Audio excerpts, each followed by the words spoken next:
రాష్ట్రంలో గ్రామ పంచాయతీలు సహా ఇతర స్థానిక సంస్థల ఎన్నికల కథ మళ్లీ మొదటికి వచ్చింది. రాష్ట్రంలోని కాంగ్రెస్ సర్కారు హడావిడిగా అనాలోచిత నిర్ణయాలతో ఇప్పటివరకు బీసీలకు అమలవుతున్న రిజర్వేషన్లకే ఎసరు వచ్చింది. అధికారం లేకపోయినా ఇష్టరీతిన తప్పుల తడకగా ఇంటింటి సర్వేలు నిర్వహించడమే కాకుండా అసంబద్ధమైన లెక్కలనే ప్రామాణికంగా తీసుకొని బీసీ రిజర్వేషన్ల బిల్లును తీసుకొచ్చింది. ఇప్పుడు మొత్తం కులగణనే చెల్లబోదని కేంద్రం చెప్పడంతో ఆ బిల్లులను కేంద్రం ఆమోదించడం అసాధ్యమని తేలిపోయింది.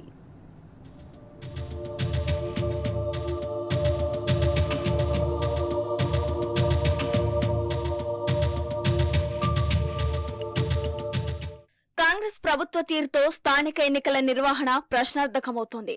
స్థానిక సంస్థల్లో కేవలం ఎస్సీ ఎస్టీలకు మాత్రమే రాజ్యాంగపరమైన రిజర్వేషన్లు ఉన్నాయి.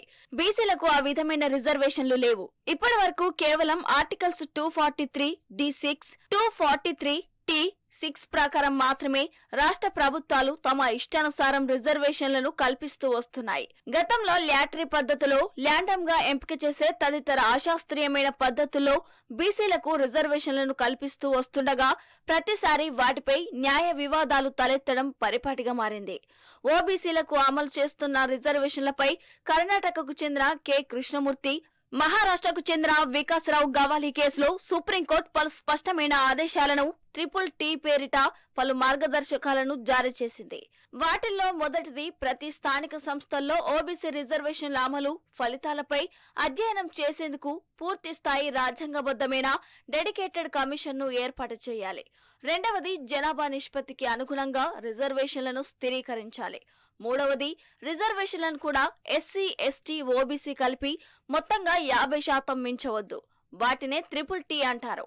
ఆ మార్గదర్శకాలు పాటించని ఏ రాష్ట్రంలో కూడా స్థానిక సంస్థల ఎన్నికల్లో ఓబీసీ రిజర్వేషన్లు అమలు చేయకూడదని సుప్రీంకోర్టు స్పష్టంగా తేల్చి చెప్పింది.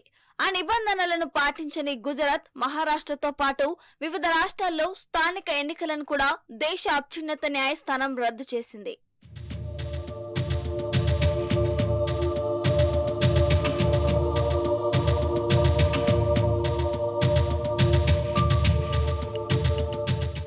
అధికారంలోకి వచ్చిన 6 నెలల్లోనే కులగణన నిర్వహిస్తాం. స్థానిక సంస్థల్లో బీసీ రిజర్వేషన్లను 42% పెంచి 23,973 మంది బీసీలకు రాజకీయ ప్రాతినిధ్యం కల్పిస్తాం. స్థానిక సంస్థల్లో బీసీ రిజర్వేషన్ల ఉపవర్గీకరణను అమలు చేస్తామని కాంగ్రెస్ ఎన్నికల మేనిఫెస్టోలో పేర్కొంది.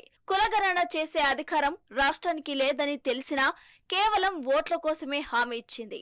అక్కడితో ఆగకుండా ఆ తర్వాత న్యాయ నిపుణులు, బీసీ సంఘాల మేధావులు చెప్పినా వినకుండా అశాస్త్రీయమైన రీతిలో కులగణన నిర్వహించింది.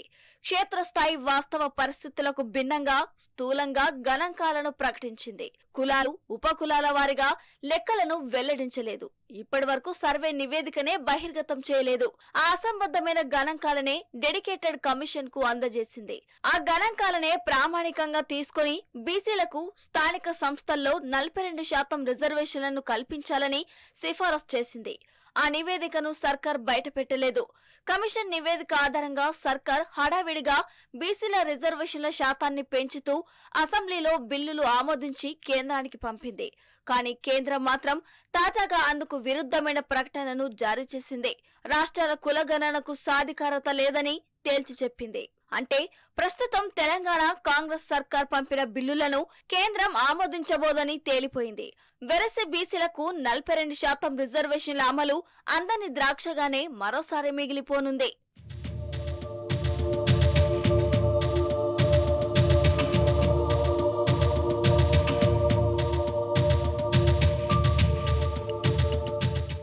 కాంగ్రెస్ తీరుతో ఇప్పుడు పాత రిజర్వేషన్లకు ఎసరు వచ్చి పడింది.